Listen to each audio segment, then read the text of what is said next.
So there are 3 shoes. So you have a neutral shoe, which is for somebody who has more of a high arch, which isn't necessarily your arch. And then on the other end of the spectrum, we have a motion control shoe, which is for somebody whose arch collapses like yours and their knees follow, their hips follow. And then somewhere in the middle of that is a stability shoe that gives a little bit of motion control, but not into the extreme ranges of those 3.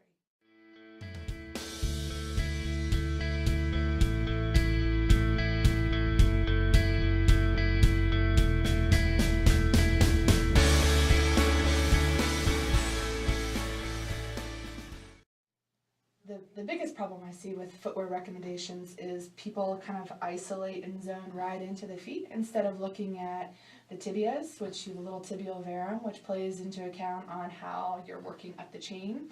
Hip stability is a big deal, especially for women. So I think a lot of the research articles are limited to focusing in just on the feet and not taking a biomechanical approach to making footwear recommendations.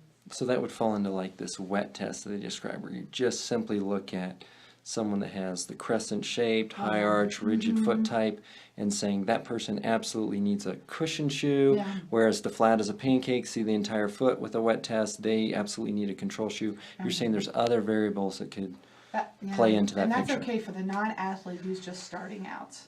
But for somebody who's a high-level athlete who, taking all those factors into consideration is... So the devil's in the details, just trying to get right into the specifics. The devil is in the details. Okay.